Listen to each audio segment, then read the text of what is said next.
Hello, everybody, and welcome to the third episode of Dread Prospects. It's a mashup of Ironsworn and Vaesen with some other kind of drawing upon tables from other various sources. And so this is quite an exciting and, in many ways, daunting adventure because there are a lot of different elements that I'm drawing in from other role playing games and also things such like tarot. And if you watched episode 1, you will see a tarot reading for our main character. And Niles Friant is our main character. He's a major in the Prussian army and has received a head injury, which has left him now retired on his way home.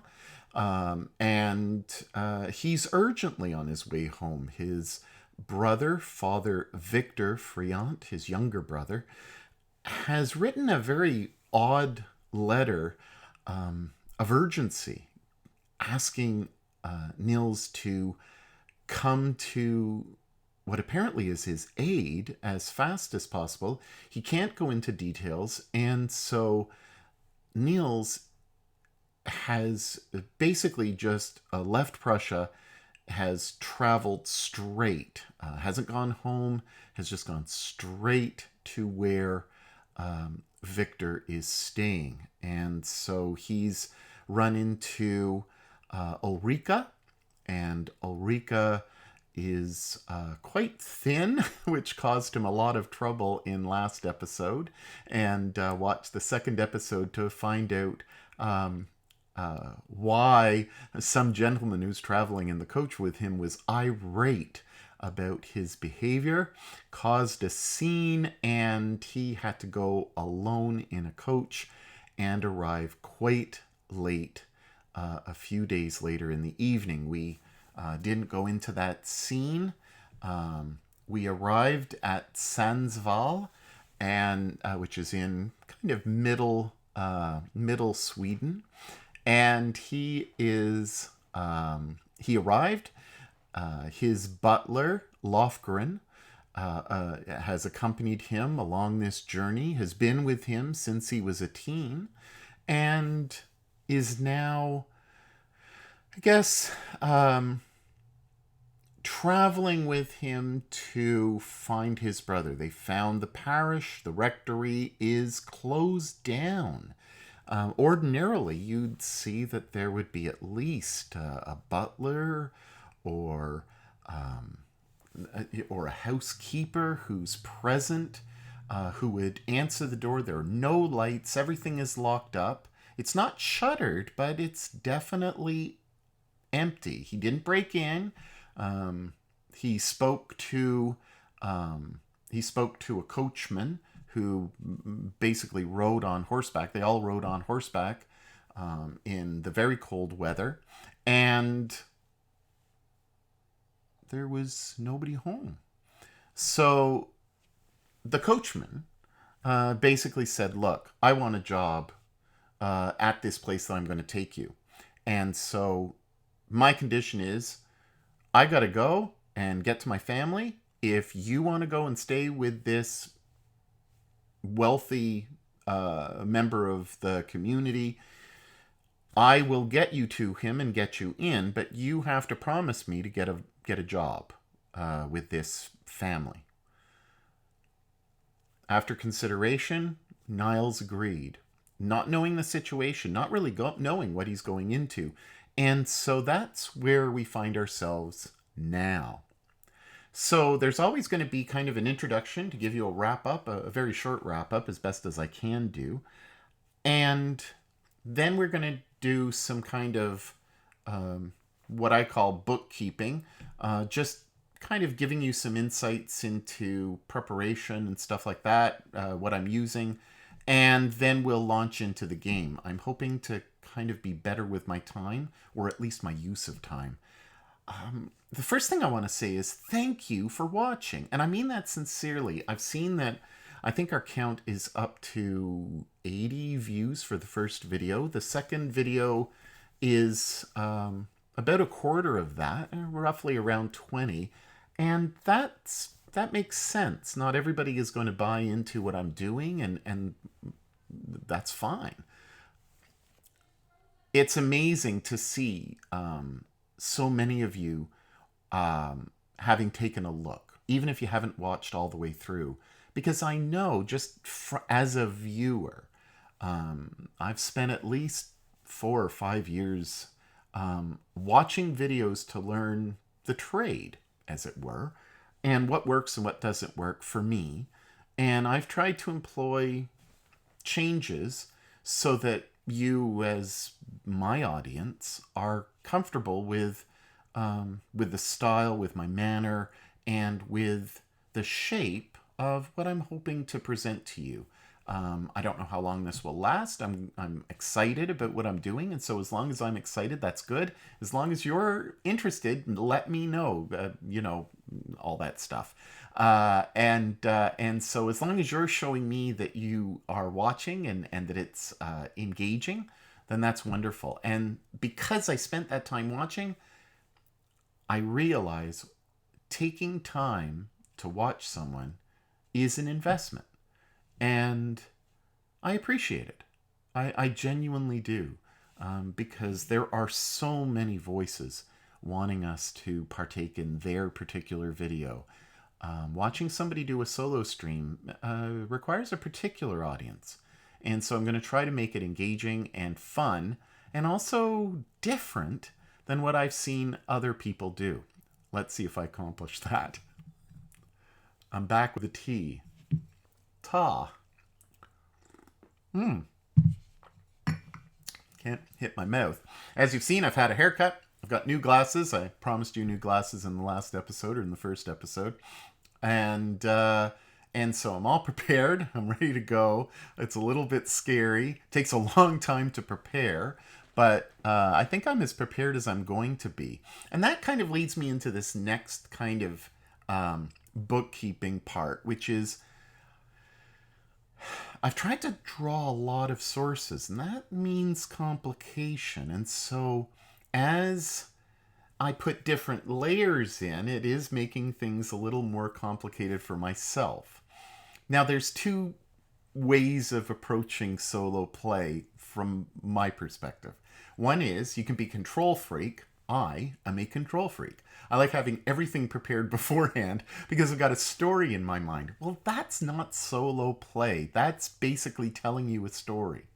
So I've tried to curb my tendencies and do some stuff in preparation beforehand, and then leave other aspects open, because the other way of playing solo is totally random. You roll the dice, whatever comes up is what you're dealt. That's great, and it moves the story along, and it changes things. You have to be dynamic. I'm worried about being dynamic, but this whole reluctant artsy thing, I have a very keen eye on art and love aesthetics, as I say in my little tagline. But I also recognize how important it is for you to get this information, like, for me to kind of engage in the solo play. And that means that I have to be bold and not reluctant. And my tendency is to be reluctant. Yeah, I'm a control freak, but I'm also reluctant because I want to be perfect. That's never going to happen. I'm 55. It hasn't happened yet. It's not going to happen. So let's have a calming cup of tea. I'm going to heat up my cup because it's been sitting there for a long time.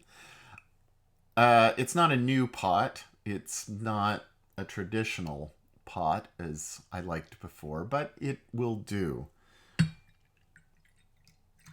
And there we go. So we're all prepared. Last thing I think of the bookkeeping stuff is you will have seen in the beginning image that I've added something different. And that is, and I'm going to try to bring it up here. There we go. I'm just going to plop that right down here. And I think I'm going to go to the desktop view. So, Good Society. Good Society is a role-playing game. It's a Jane Austen role-playing game. This is just a screenshot of the cover. Excellent narrative role play. If you want to do that stuff, it's great, but it's purely narrative. It's really storytelling.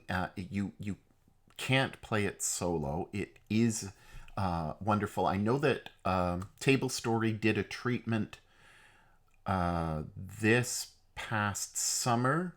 Lauren was the GM or narrator. I forget exactly what it's called in the story, but she's really not a not really a narrator, because the story comes from the people. It was great. Check out Table Story and look for Good Society. It was a wonderful playthrough, and so watch that if you're interested. I'm not sure if this will come up today, but it is going to become something that I'm going to draw on in the future. The other, and I'm just going to get rid of this, I guess. And you'll see that I have the Ironsworn rulebook here. The other interesting kind of PDF that I have is a Ghastly Companion to Castles and Mansions.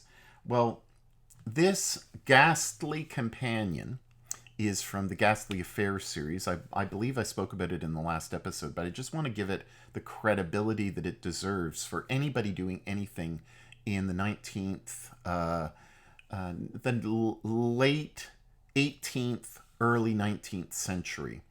This, as you can see here, it gives you a list of types of servants and retainers and how you can employ their use in a grand house, whether it's a manor or a castle or an estate. This is a wonderful resource. Now, you can get bogged down, but if you like detail, this is wonderful in its detail. And you'll see that I have that, and then also you'll see that we have routines that happen in grand houses and estates in the evening, night, and obviously morning and afternoon. And it gives you a good idea of what's going on. So if you're interested in more detail of this period of time, excellent resource. Can't recommend it enough. So here we are. I did say last. Nah. You'll hear me say that a lot. I got them. I am so happy. Sean, he gets praise from everywhere. Buy the books. Support Sean Tompkin and what he's doing, and keep on looking for new things that are coming out. I am very proud to actually own physical copies. I'm cheap. I don't like spending money on role-playing games as much as I used to. You'll see all these board games. That's usually where my money has gone in the past. And I've got to say, even though I've sold tons and tons of RPGs in the past, I sold all my D&D stuff, everything, even way back from, I don't know, I even got rid of my chainmail. So, that's how I kind of get rid of stuff. I will keep this, and I will keep this for as long as I live. Very excellent system, but also excellent just to have as a resource as well. Brilliant stuff. And for those of you who are just joining, Vaesen. Free League is knocking it out of the park. Wizards of the Coast should be mindful of what's happening in Europe and the exciting things that people are now discovering. There's, I believe, going to be a trend to move away from D&D 5th. And I believe that everybody should be, who are interested in role-playing, getting into anything that Free League has published. They're amazing. I am not sponsored. Look at my numbers. I just don't have the numbers, and I don't care to build the numbers significantly. I'm interested, but kind of personal to know if people like this or not. I'm not interested in getting sponsored or anything. I just want to play the game. And that's what we want to do. So let's do it. All right. So let us get to a very different scene. Something that you might be interested in and you might be a little shocked. So, I'm going to bring us back to this view. I'm going to say that one of the things that I've been really intrigued about is how do we, as solo role players, have that view to, like being optical people, we're interested in the look of things. This is why we watch everything on the computer. We're visual people. How can I give you a sense of what's in my mind for what Niels looks like and what Ulrika look like and what does Lofgren look like? Well, I've come up with a solution. So, go here. And I'm going to transition over. So, here is a great image. It's wonderful. She looks great. Beautiful eyes, great hair, wonderful skin, smiling. But if you look closely, it doesn't, look at her ear. It doesn't seem to work. What's going on? Yeah, she's got an earring, but what's up with her ear? It's weird, isn't it? Well, that's because this is from thispersondoesnotexist.com. Thispersondoesnotexist.com. And I'm going to show you, there's nothing to the URL. That's it. You don't have any extensions. And what you do is you're going to click to reload. And I'm reloading. I have no clue what's coming up next. So all of these people that I'm going to show you, I'm clicking. It's random. They don't exist. They're an amalgamation of images. And so here I went to a website called Ethical Bug. I did some ethical research because ethics is important when you're doing things online.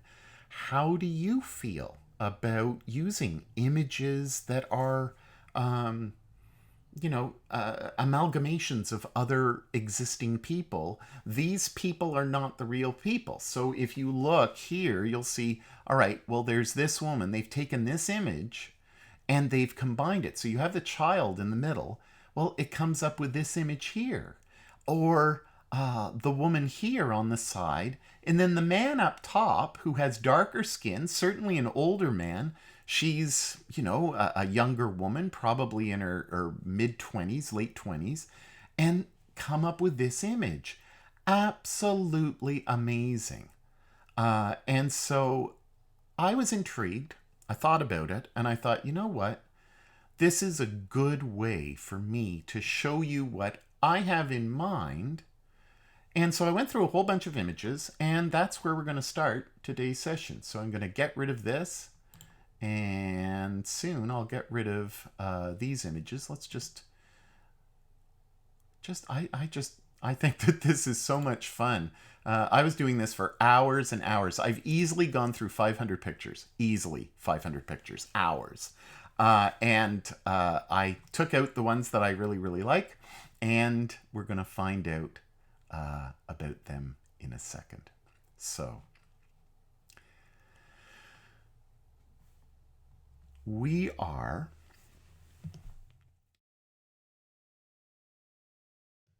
wrong button. Stream Deck. So we get ourselves to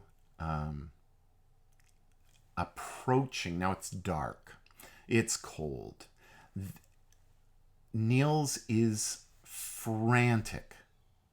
He's really concerned. What has happened to his brother Victor?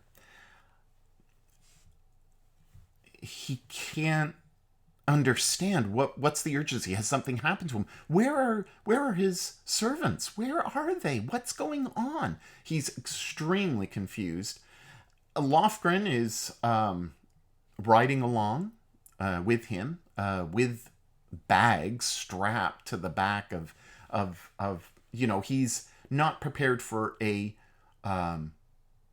super extended stay. They've sent the baggage along to the homestead because he didn't expect to be there for a long time. It will fit on the back of both horses and stuff like that. So he hasn't come for a month's stay or anything like that. They're on their way. He's out of supply. Now, I still have to put some thought into what does that mean in this context. And at the moment, I don't think that it's relevant. What was relevant is the last time it was a stressful situation. We rolled on either pay the price or whatever it was, and we received stress. And you may have thought to yourself, well, reluctant artsy, why are you not rolling for stress? I didn't feel at the time that it warranted a situation where it could go drastically wrong for him, like a miss. And so, again, as I've said in my my image that I put up, my warning, I say narration is going to trump rules. So the rules are going to help me tell the story. They're not going to become the basis of the game. One of the things where I got so fed up with D&D was 80% of the time spent playing, not discussing Star Wars or Star Trek or Dune or whatever, was spent just, either arguing about rules or trying to look at the rules. And that's not what I'm interested in. I'm interested in story. And I know that I've spent 22 minutes talking about what I'm interested in. But this is important for you to get that I'm interested in how this plays out. And so I don't want it to be, we stick to the rules so rigidly that we miss elements of the story. So we are approaching this. Now it's nighttime. Snow is not on the ground as yet. But the three on horseback have arrived to the front of this manor house or estate. They come up to the front, and our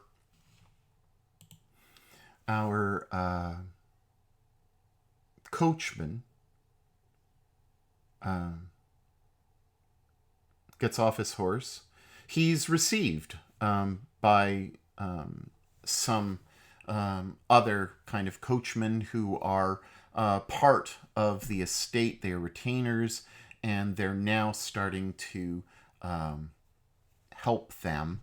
And he speaks to someone off in the distance, and you get this sense that there's a little bit of a negotiation. There's the formal kind of introduction to somebody who is going to be under the butler.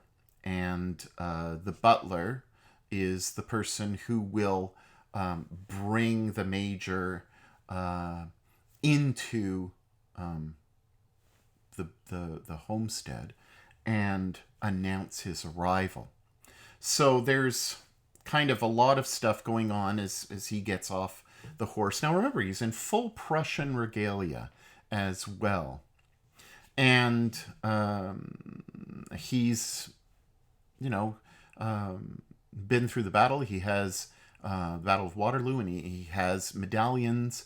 We think about an Iron Cross as a Nazi symbol. And even in Germany today, they've changed things up so that it isn't, it isn't as directly related to that regime. But remember, if you know, in I think it was 1813, it was established, the Iron Cross, and it had nothing to do with Nazism or that type of fascism. And so he has been awarded this, statement of pride. He served. They won. And so he's an important figure in some regard, but he's also Swedish, because you can tell by his accent that he's certainly Swedish. Maybe even his look, perhaps, but he's in a Prussian uniform. That might not sit well with the locals, especially in a very, very rural community. So, you're saying to yourself, you talked about these images. Where are these images? Well, here we go. So, I'm going to just go over here and not do it automatically, I don't believe. So I'm going to show you what people look like in my mind. So, here is Nils. Major Nils Friant. I'm going to just pull this over so that I can look at the OBS right in front of me instead of off to the side. Nils, as you can see, is a good-looking guy. He's supposed to be 36 years old. We know that he's charming, he's witty, he's hasty, he's virile, and he's hard on himself, and he's a workaholic. Those are kind of the taglines I've got for him. And last session, we determined that he was born in 1779 on December 23rd, a Thursday. So that's Major Nils. You might be wondering, well, who else do we have in our cast of characters? Well, let us see if I can get this to work. Well, I'm going to grab this. I'm going to make it a little bit bigger. And here we go. Let's see if this works. There is Lofgren, as I imagine him. Lofgren is Nils's butler, travel companion, and as I said in the beginning of this episode, he's his. He's been with him since Nils was a teen. So this is a very strong relationship that they both have. And in the stagecoach ride in the first episode, you will have seen that they have a nice little bit of banter. And hopefully we'll see some more of that come on. The other individual that we are aware of is Ulrika. And what does Ulrika look like? Well, this may or not play out, but just so you know, there is Ulrika, and you can see her now. So Ulrika, she is our tarot reader. So she's got a spiritualist side to her. And we have found out in the last episode that she is a widow. We also know that she's quite smart. And in a way has been a little bit, I wouldn't say critical in a negative way, but critical in an intellectual way on Nils, as she was extremely perceptive. And maybe on my little notes here, I'm going to put perceptive. Yeah. And this is great. It gives us a good insight into where she is. And I think I'm going to show you the last image. Now, again, in the last episode, the second episode, we saw that there was a dialogue between her and her handmaid, and I'm going to show you her handmaid, and you will learn, or you just kind of know that her name is Ms. Olga. And I'm going to transition this over. And there is Miss Olga Hammerfors. And so all of these names have been randomly rolled, and my control freak thing. So there you go. Those are the people that you've met so far. And so they're right there. And I am now going to move over to a different view. So you will remember that we had a very interesting guy, the coachman, and our coachman is Mr. Edvin Oskarsson. And Mr. Oskarsson is very persistent, very bold, and persuasive, obviously, as he's got Niels, an important person, but stuck between a rock and a hard place, now has to deal with this new place, a mansion, meeting somebody of equal rank, possibly, and will need to find his brother. This is his task. And so let us begin.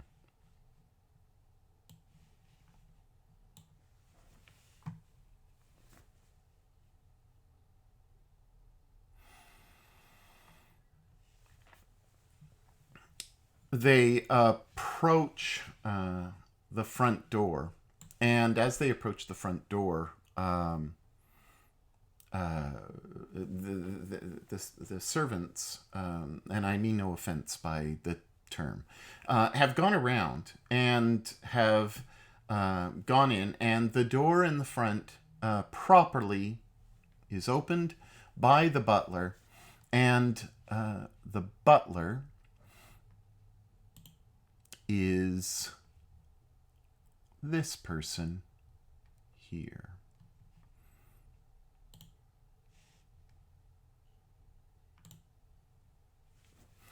So he nods and explains that he is Mr.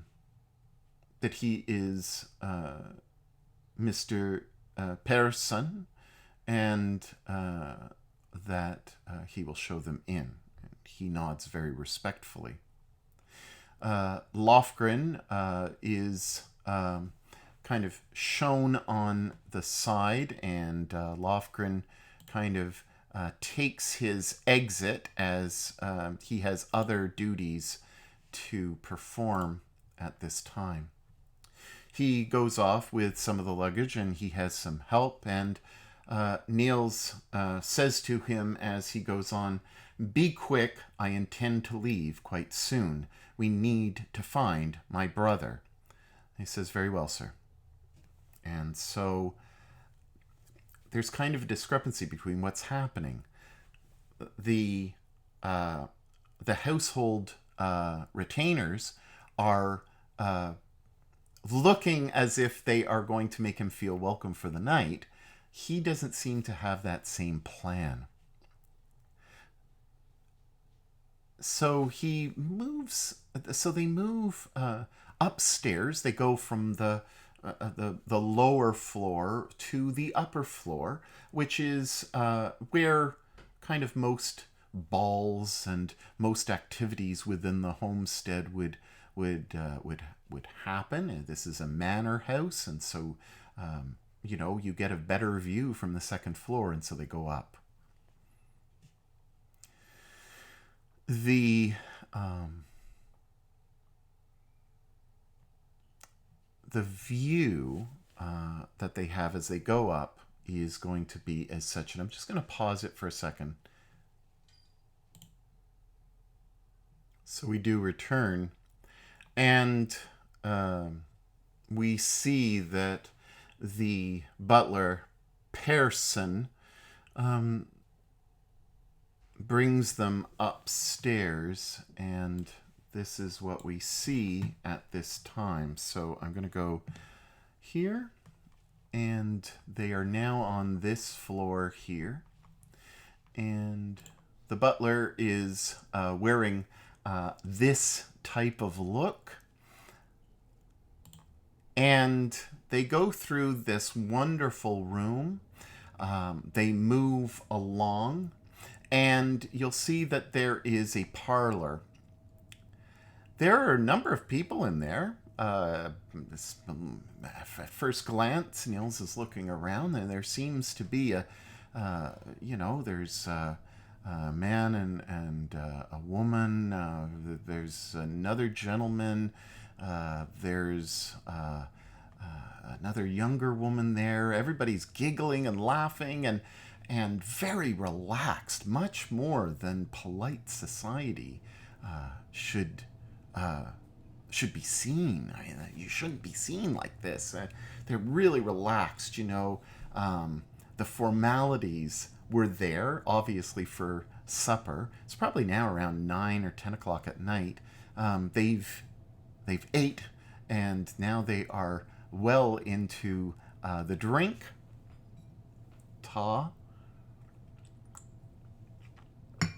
Though I believe it's a lot it's a lot more powerful than what I'm drinking. And so they're moving into this room, and I think what I'm going to do is go here, and you're going to see that there are two new people in our view, and this man it kind of staggers up, and he says, kind of in broken Prussian, "Good evening," and Niels says, "Good evening. I am sorry to intrude."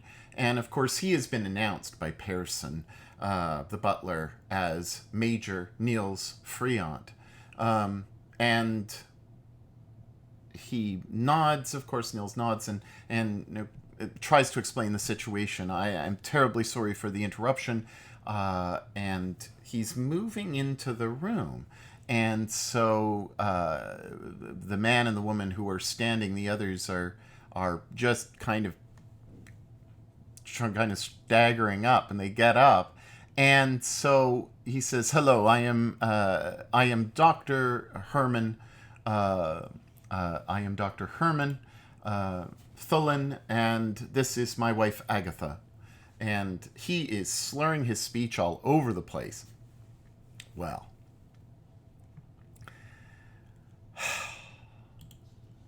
Niels is so apologetic, and he says to them, "I am sorry to intrude. I have come to see my brother, Father Victor Friant. Do you know him?" And everybody starts to laugh. And Niels looks around the room as there's rolls of laughter. And so what does he see? Well, we, of course, have Herman and we have Agatha, a couple in their early 30s, late 20s. And then you see a very attractive woman. And somebody kind of says her name, Ebba. Look at him. And Niels is listening as this goes on, and Ebba, a very attractive woman, looks at him and makes eye contact. And then there's a gentleman who takes a look, and it wasn't his voice that said, "Look at that man." And so there's a kind of almost dour-looking guy. His name is Edvin. You've kind of figured out as people are talking and whispering amongst themselves. There's an older gentleman there as well. And that person looks similar to the younger man, who must be in his 20s. And you learn to discover that his name is Johannes, and Johannes Jernberg, and the younger man being Mr. Edvin Jernberg. And they both kind of stagger to their feet, and Niles looks around to see who was talking about, look at that man. Well, we see who it is.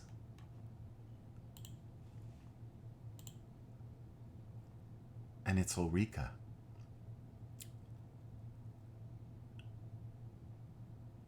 Niels looks at Ulrika and almost once again forgets himself and says, "What are you doing here?" And forgetting about his brother for a moment. And he's looking around in this surreal situation. Everybody is either drunk or high or whatever. Maybe they're on opium, maybe they're on booze. He can't quite figure it out. They certainly have been drinking. He's kind of amazed at the situation. And he's looking at the situation and is waiting for a response from her. I'm gonna roll. I think I'm going to roll. And I'm gonna say on a 51 or higher, I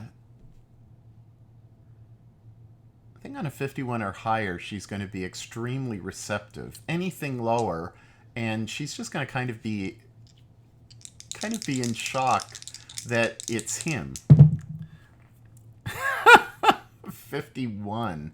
So it is a 51. She's happy to see him, but maybe confused as to why he's there.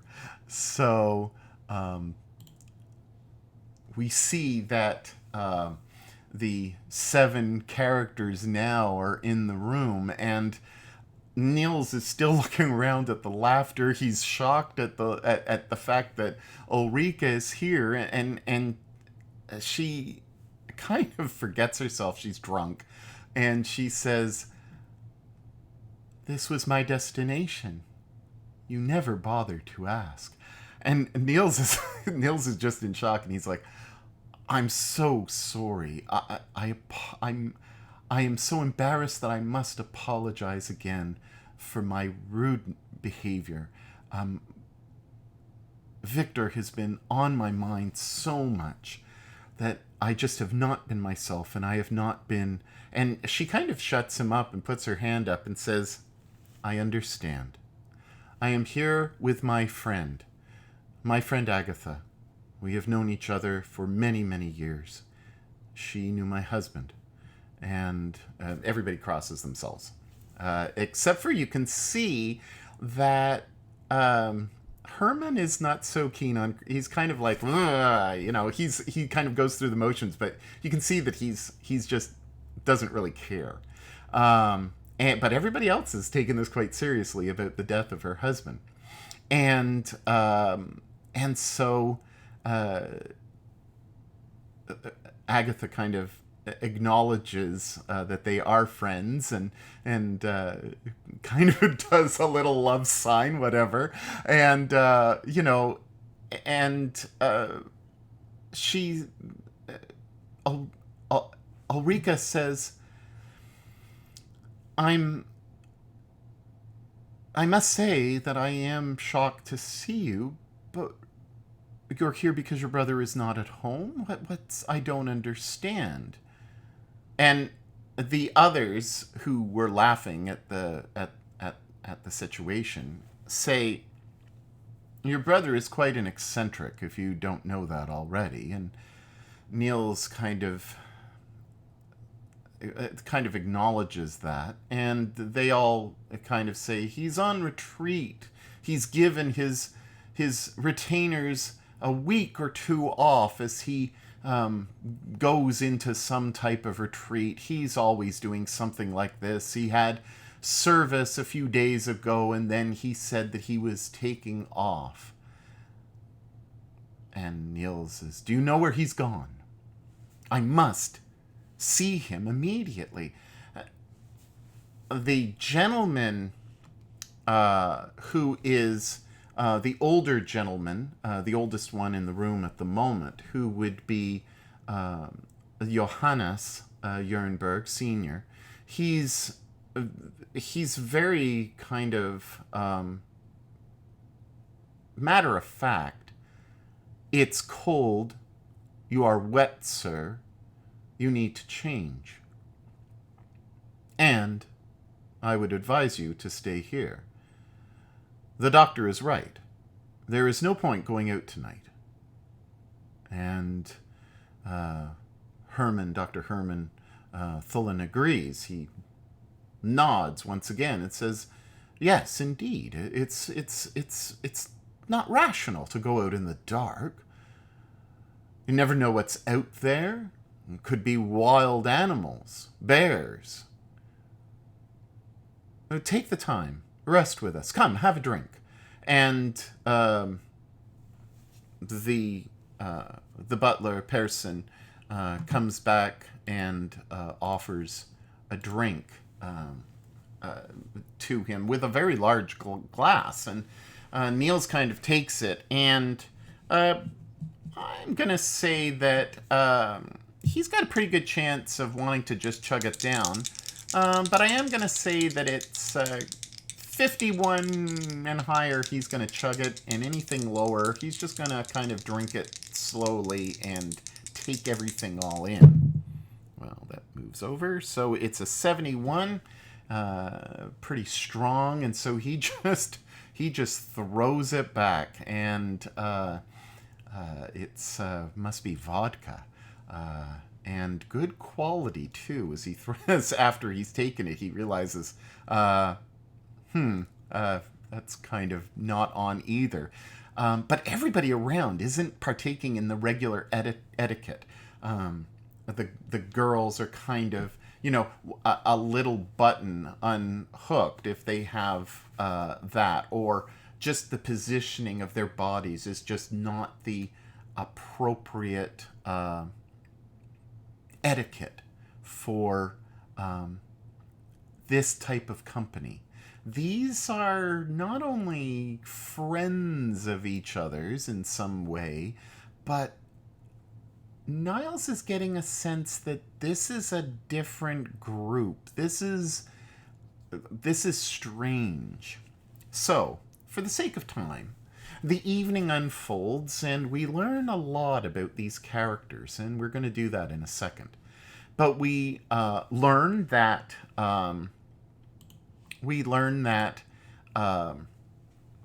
Dr. Thulin and his wife have been here for a few years. They were in Uppsala. He's graduated from Uppsala as a medical doctor. He is in the region practicing, and he comes from quite a well-off family and was able to purchase this estate with absolutely no problems.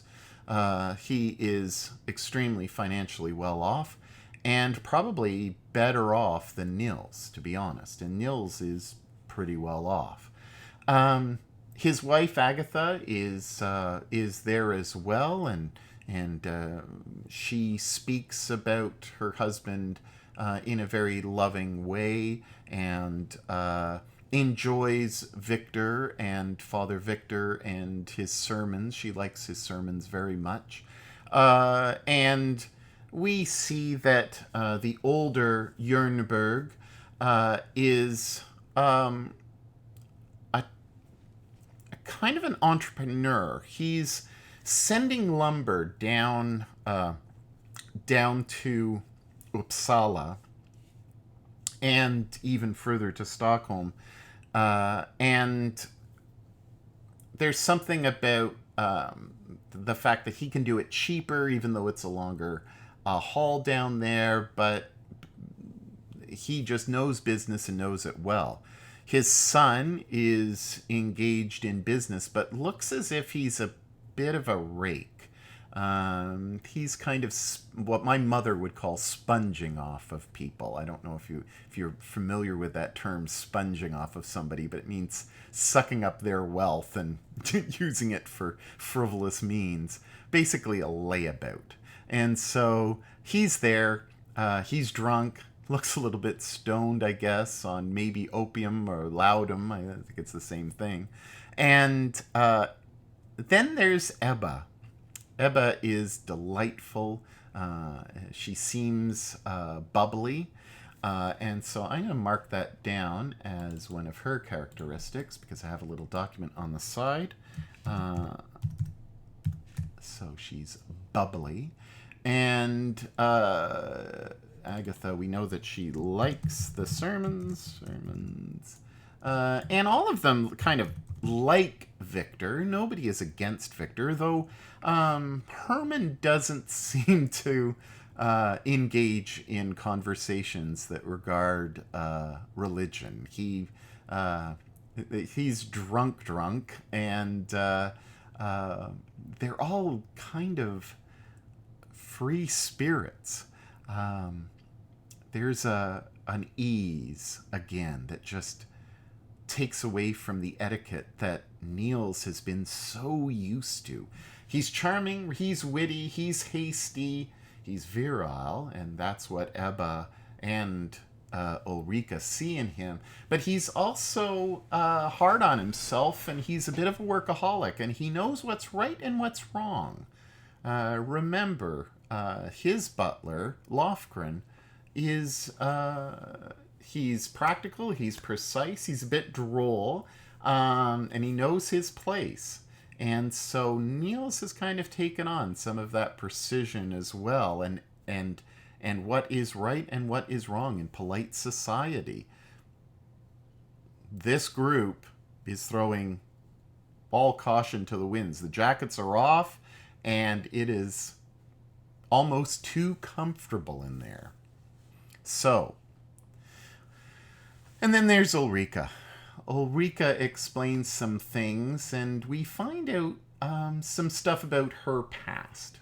We find out that she's basically here for a month or two to be consoled by her friend Agatha.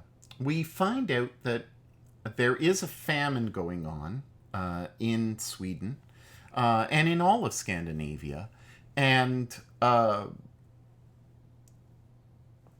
essentially Ulrika, the combination of grief and the lack of food has meant that she's lost weight. Now, she hasn't said this, but Niles is able to surmise what's gone on and what's happened with her.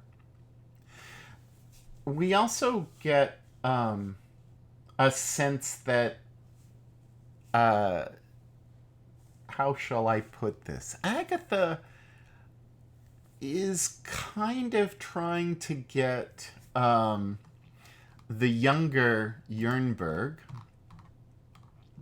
Edvin.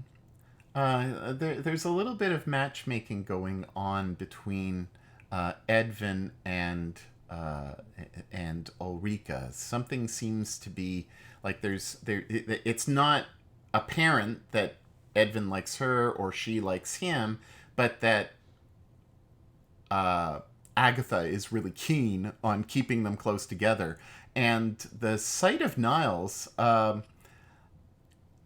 it has come up that there was an incident, but they're polite enough not to get into the details of the incident of him calling her thin.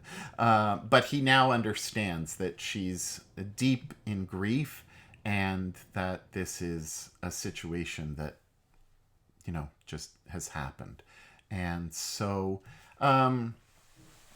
now, I think, as the evening is unfolding and all of this information is kind of getting out there, we're going to do a little bit of what are these people like. And so I'm going to leave this image up and I'm going to work on the side. And I guess you can see all of my rules.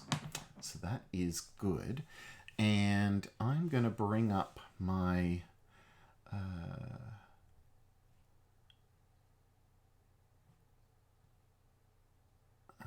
going to bring up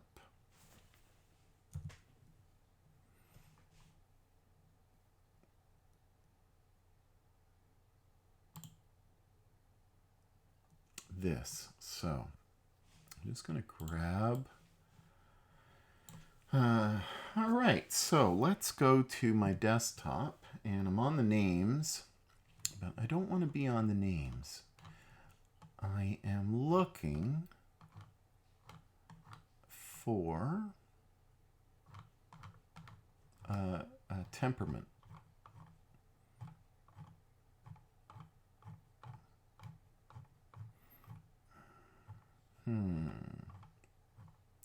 All right, well, I'm just going to pause and make sure that I've got my document up. All right, so it's on background tables, and so I'm going to look at this.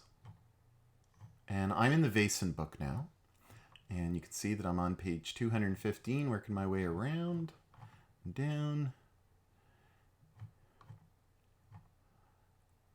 So I'm not going to do this part, but I am going to do the personality, which I think is a little bit further down. I know I paused it and then I didn't. These are life events tables. Well, goodness me.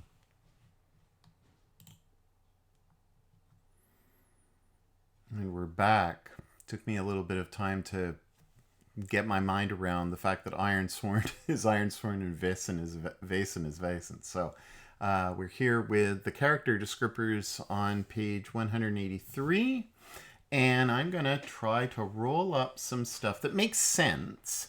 So if it's counter to what I've already said, I'm going to augment it. So we are going to turn to... we're going to turn to, let's say, Edvin. All right, so we're going to look at Edvin, and we're going to figure this out for him. So remember that this is our cast of characters that we have. So we're looking at Edvin.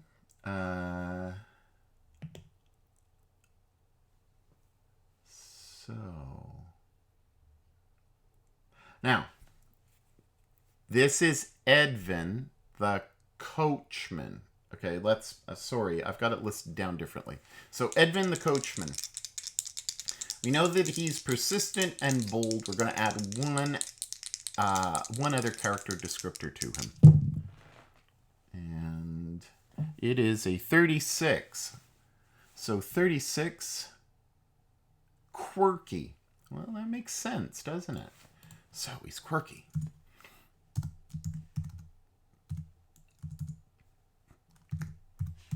Okay. We're then going to look at Pearson. Class Pearson. Class Pearson is the butler to the Thullins, to Dr. Thullen and his wife Agatha. 40. So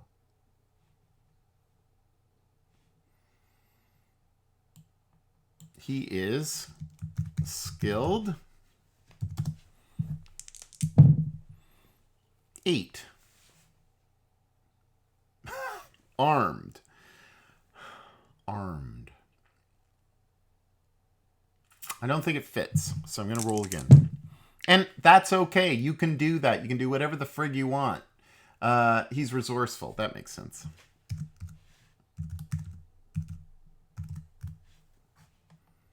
Resourceful. And one more. 81. Cooperative. Yeah, makes sense. There we go. All right. So now Dr. Thullen. we already know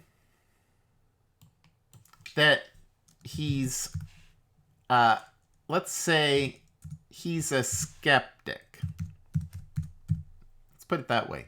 It's a good way of saying he's not religious, but in the society of the time, that's what you do. That was your entertainment. There was no internet, and there were books, and there was the social gatherings that were high etiquette. Even lower classes knew where they stood. So therefore, everything that's going on, has a place and has an order. And church was part of that kind of entertainment, I guess.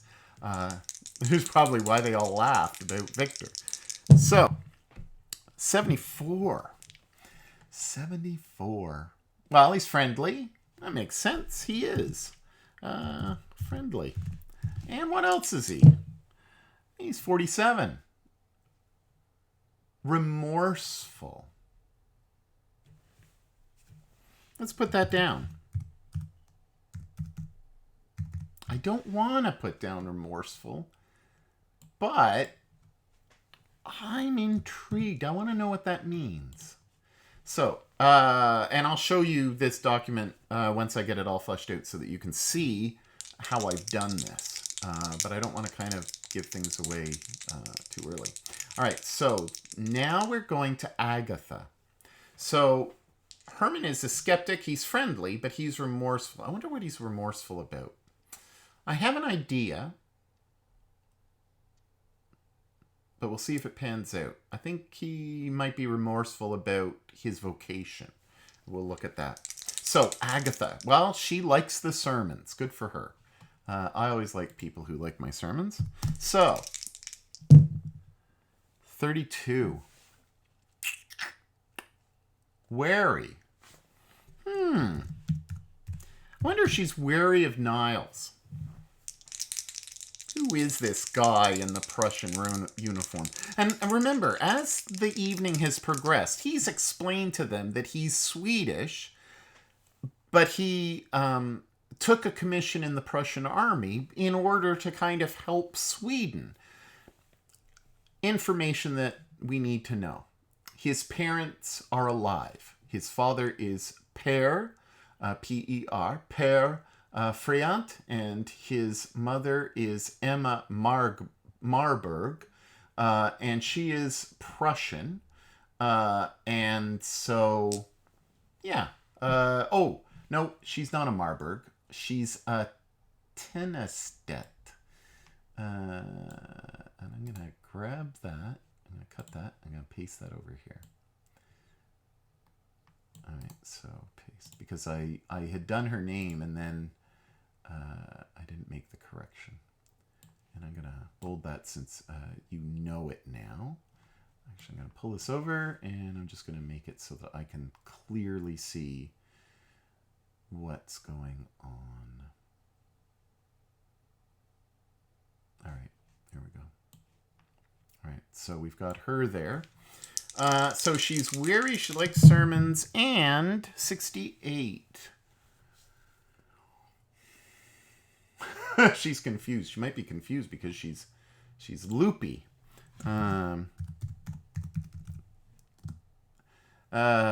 Loopy.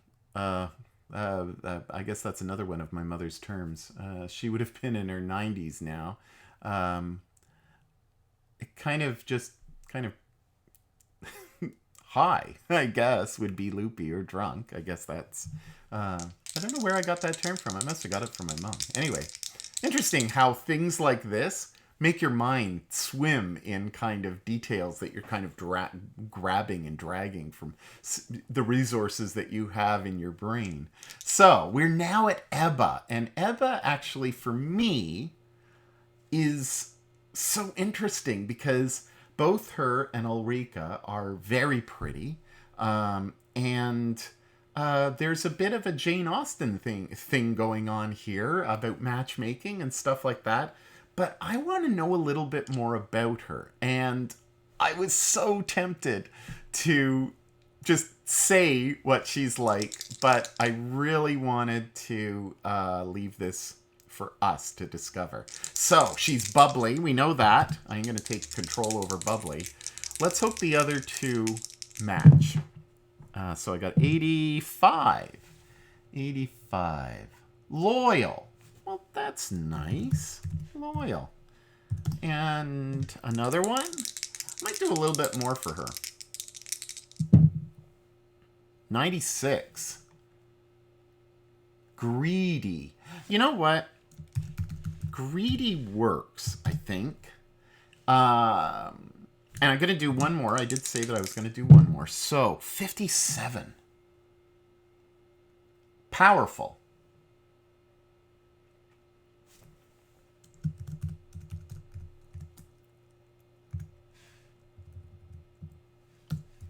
I'm going to interpret that as she's rich. Probably why she's a friend of all these kind of bohemians.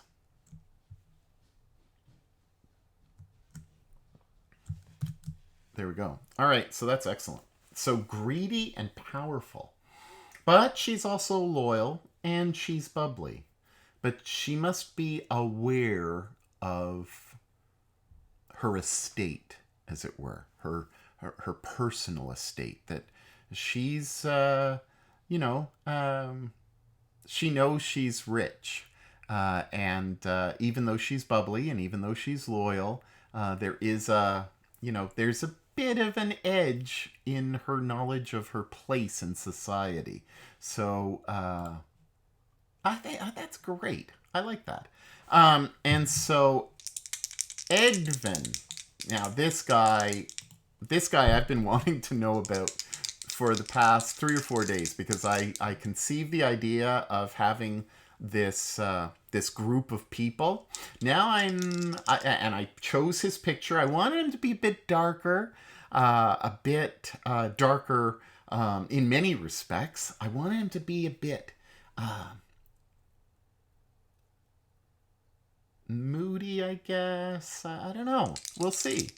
So I'm going to do 4 things for him. So 77. 77. Young. Well, he is young. I mean, that's just a fact. So we basically, one is a throwaway. 50.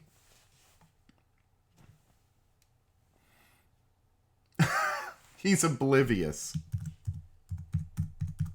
It's amazing how we come up with these concepts and then all of a sudden they seem to kind of come out. I mean, I'm still reeling from the fact that the tarot was so in tune with where I thought that this was going. So young, oblivious. Remember, he's the one who's kind of sponging off of the wealth of others. Maybe he has eyes for Ebba. I think everybody, even Dr. Herman and possibly even Mr. Johannes are, remember that song from the, what was it, with the 70s or something like that, where, young girl, get out of my mind or my heart or something like that. So, this is a 9, so 69. I wonder if they've done the funny thing here. No, manipulative. All right. Manipulative. All right. Makes sense, right? Last one for Mr. Edvin Jernberg. So far, it's all making sense. 86. I'm rolling a lot of 80s tonight. Well, this afternoon. 80. 86. Sick.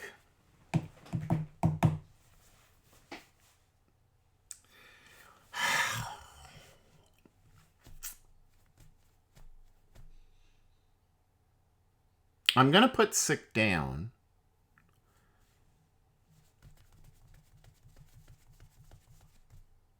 Yeah. Maybe that's why he's in the company with the doctor. Because he's sick. What does he have? You know what? I want to put a diagnosis next to it.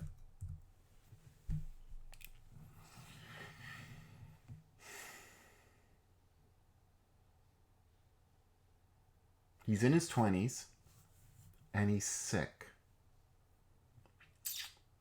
All right, well, if you've stuck by me this far, and we're an hour and 9 minutes in. If you stuck with me this far in the episode, I want you to mark down in the comments, what does he suffer from? Now, I don't want him to not be able to participate in the adventure, however that unfolds. But he needs to have a relationship with Dr. Herman, with Dr. Thulin. What is he being treated for?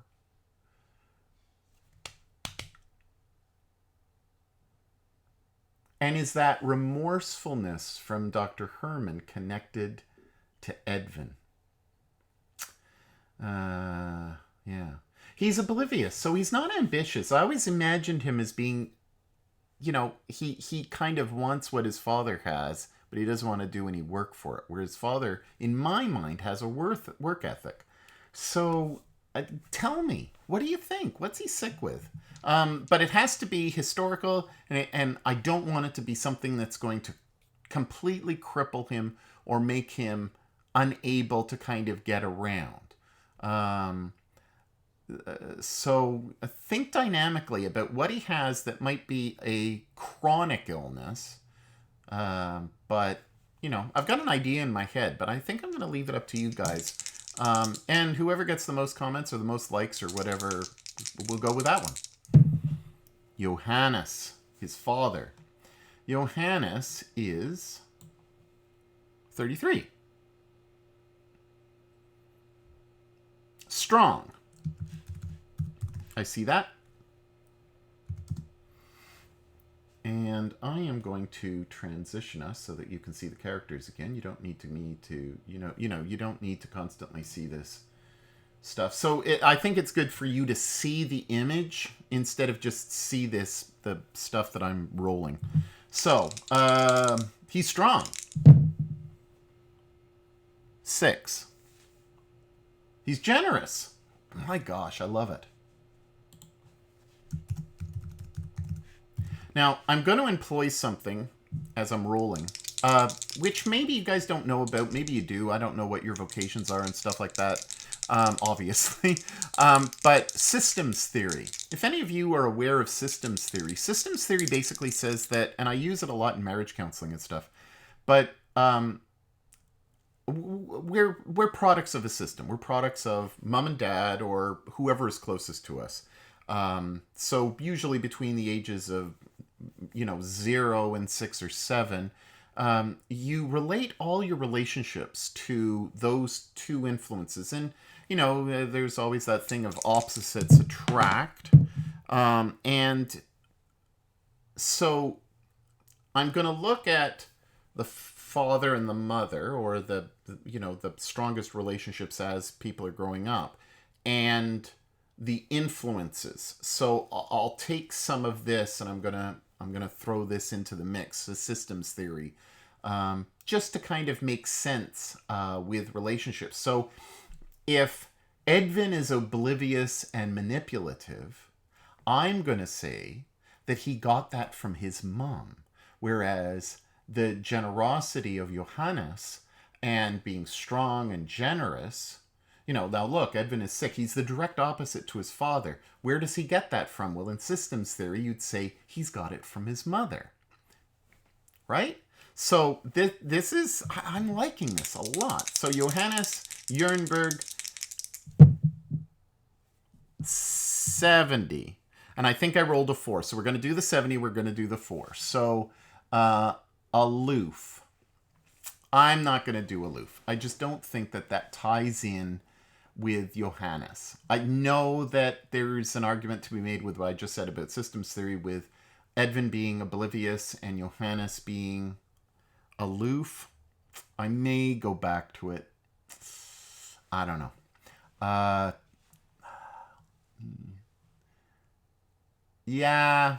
No. That the dice is spoken. So relaxed is 70. And this is on page 183 in Ironsworn. And he is aloof. And, aloof doesn't necessarily mean stupid. Aloof just means that his head is kind of in the clouds. He thinks kind of the bigger picture instead of the details. Yes, he's a businessman, but he must have an ability to be able to be aware. He must have people who do the work for him. He's a dreamer. Loof is usually, I would say, a dreamer. I'm going to just put that caveat there. Okay, so he's a dreamer. And so he has this vision of getting the lumber down to Uppsala from, 300 kilometers away. So that makes sense. The last person, and we haven't seen an image of her, and I'm going to see if I can get an image up for you. All right, so we're back, and you can see that I've added the housekeeper, Anne Nilsson. So Anne Nilsson is in her 60s. At the moment, she would be a contemporary of Lofgren. She is the housekeeper. We know that she has a daughter who is the governess. I do have an image, but I haven't added her nameplate. So there is a governess. Remarkably enough, the Thullens, as irresponsible as they are in the evening, are parents. Well, they might be irresponsible during the daytime as well. But they are... I didn't fully fill out Agatha. Sorry about that. So, well, no, I guess I did. She likes sermons, she's wary, and she's confused about a whole bunch of stuff. Gosh, the kind of... the ridiculous nature of this group, right? Anyway, so Anne is the housekeeper. She is the highest ranking servant of this. And just as an aside, we're playing a game. It's set in a particular time, and so most of the people are ethnically Caucasian. I have made Ulrika, or chosen Ulrika, to be a little more darker skinned, which I think is appropriate. People travel, and intermarriage happens, and or relationships happen, and so I've tried to stick to the time, but not. And if you want other types of characters in, go for it. But I'm trying to stick to the time. And who knows, there may be a gay or trans individual that comes along in our gameplay, but at the moment we don't know. But I'm trying my best. The other thing is that it's also very kind of rural Swedish centric, so it's a very religious community, very superstitious community. But there's also orders of position, rank in society. Servant is the way things are. I think I told you in an episode before that I live in a 230-year-old rectory. We have in our attic and in our basement servants' quarters from 1789. We can debate this, but I'm not willing to debate it because it's just a fact of the time.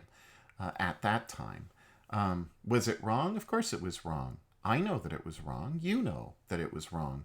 But we can't just whitewash the past. And if you look at the present, not to get preachy or anything, but, in this regard, Anne Nilsson, basically has a job in the sense that she's got a roof over her head, she's got a position, she's pleased with her position, she's in a position of importance and rank in her own right, and her food and shelter, of course, are provided. What's really the difference between that and, say, minimum wage work? It really is servant work. You look at any minimum wage job, and there really isn't much of a difference. It's just enough to pay your shelter, not even. It's just enough to pay for food, not good food. Minimum wage sucks, and it's part of a system, speaking of systems theory, that's just perpetuated itself. And so, I don't feel necessarily bad by talking about servants and stuff. Slaves, I'm a little more, I'm very cautious to use that term. I don't like it. I don't believe that it needs to be in this this playthrough. Probably not in any playthrough. Black Lives Matter is an important topic. And it's not a discussion point. It's a reality that we need to be extremely sensitive to the way that we do things. Nevertheless, it's a period piece, and so we're respecting that. But in modern day, minimum wage is basically you're a servant. So, I didn't want to roll that. That would have been bad. That would have been a fail. All right, so 98, and we are looking at Anne. So 98, obsessed. And you know what I'm going to do for obsessed? I'm going to do OCD. I think every butler and housekeeper has a certain level of OCD. All right, so second one, 38. Disfigured.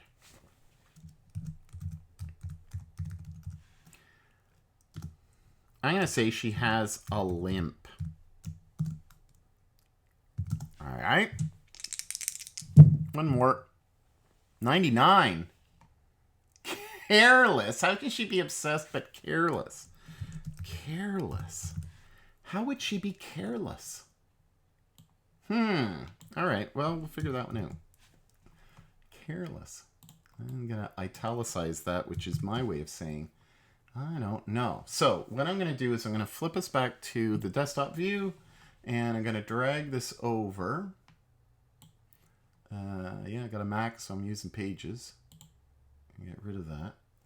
And so I don't think that there's any secret information on here. You'll see that it's Dread Prospects, and I got Dramatis Personae. So you've got Niels, and we know that he's charming. We know that his parents are alive. His mother was Prussian, therefore his connection with Prussia. We know little about Victor, but we know that he's younger than Niels, and I've put him at 32. We know about Klaus, who we call Lofgren because he's mostly referred to by his last name. Ulrika, we know that she's a widow, perceptive, smart, critical, spiritualist, protector. We have Olga. Miss Olga, she is Ulrika's handmaid. She's friendly. Let's add another descriptor to her. So I'm going to just flip this over a bit. Actually, over this. Well, it doesn't matter, right? It just doesn't work. So I'm just going to flip that right over to where it usually rests. And I'm going to do one more. 75. Wise. Excellent. She's wise for her age. Yeah, wise. So she's young. She's early 20s. And she would have kind of come across by being, provided for by her husband. And we don't exactly know what Ulrika's financial situation is. We know that she has Olga as her retainer, but we don't know much about how that's provided for or the income. Stuff that usually Jane Austen talks about all the time. She's obsessed with money. So we move on to Edvin the coachman, because there's two Edvins. Yeah, we can do that because that's how it rolls. So Edvin Oskarsson is the coachman. He's persistent, he's bold, and he's quirky. Persson is the butler to the Fullens, and he's skilled, resourceful, cooperative. Herman and Agatha, he's skeptical, he's friendly, he's remorseful. I wanted to add another one because these are going to be kind of our main characters. So 37. Zoop. 37. I think I've rolled that before, didn't I? Cheery. Well, I guess he is cheery. Yeah. Oh, that's cheery. There we go. And I think that I know how he's going to play that out. Agatha, so like sermons where he's confused, and let's give her a 4th, which is 77. If you didn't see it, I think it's there. 77. Young. Well, that's just foolish. So I'm going to leave that. Maybe she's young at heart. There we go. And Deba's got 4. She's bubbly, loyal, greedy, and powerful. We discussed her at length. Edvin, young, oblivious, manipulative, and sick with something that you will determine if you so desire. And if nobody comments, I'll choose something. And it will be fine.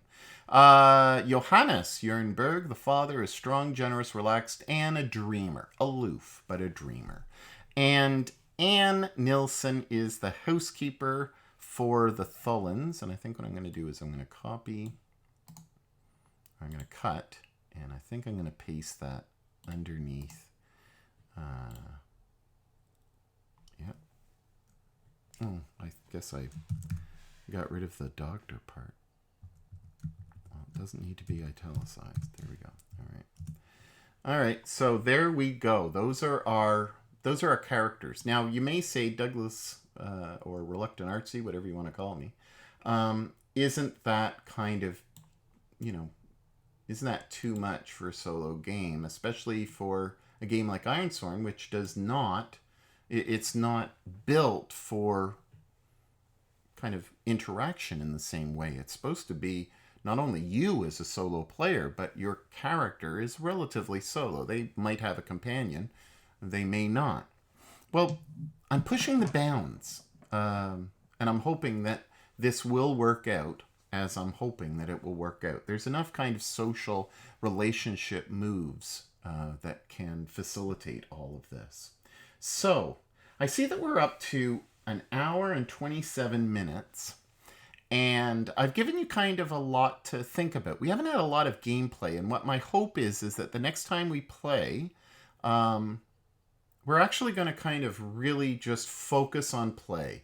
I want 1.5 hours of just getting into it, stuck in, as the Brits would say, and really just see how it goes. We've gone through character building. We've gone through who is in our cast of characters and what they look like, who they are. I'm excited about Nils and how this adventure is going to unfold for him. He is the main character, and everything will revolve around him in the story. So don't think that we're going to have a camera on Ebba, or a camera on Herman, or a camera on Anne, or Ulrika. He is going to be the main focus of what's going on in our adventure. So we've taken 3 sessions as kind of like the introduction. That's the way I'm seeing it.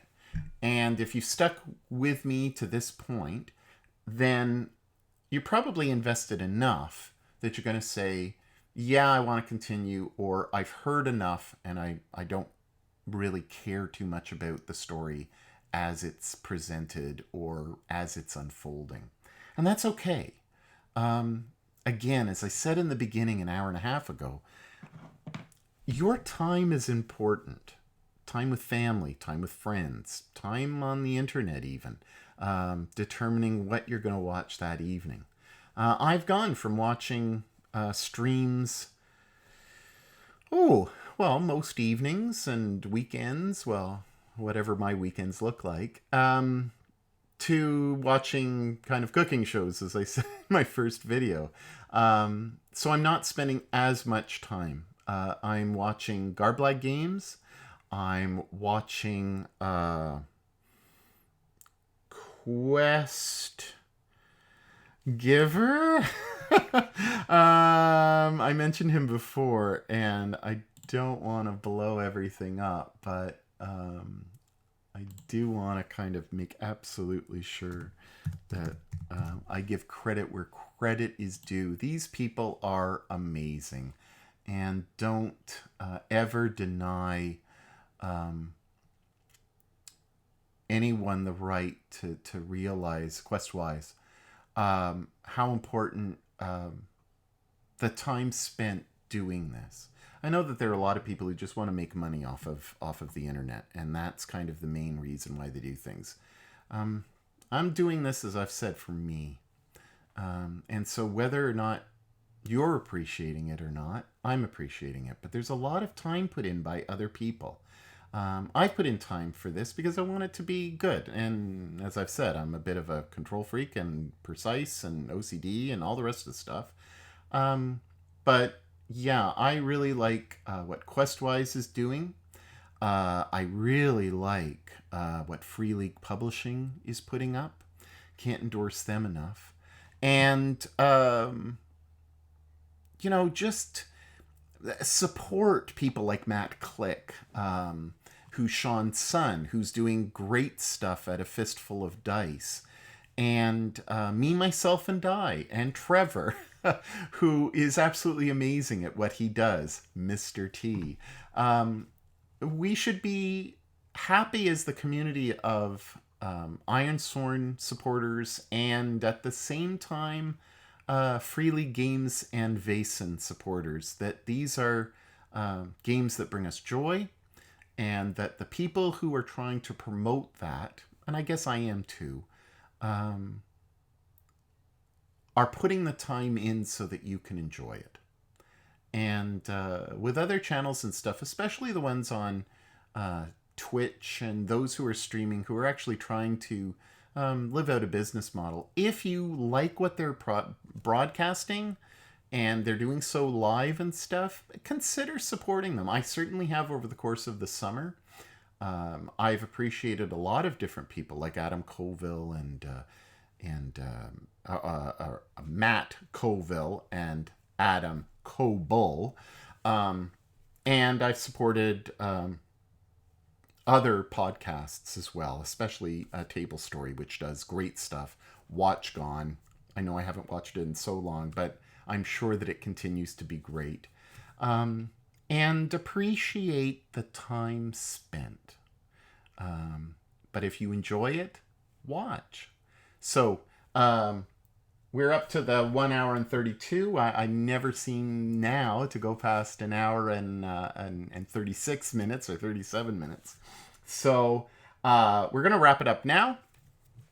You've seen this wonderful cast. We didn't really get into playing, and I'm really sad about that, but I don't want a 3-hour stream. I want little chunks. So I may record tomorrow or within the next few days. I'm on a little bit of a vacation for the next few weeks, and so that will enable me to be able to upload a little more often, but I don't want to bombard you either. So we'll see how this goes. It's been fun. It's as we'd say back in the 80s, it's been a slice. So have a great time. Have a great day. I hope you've enjoyed this. And I'll see you when I see you. Take care.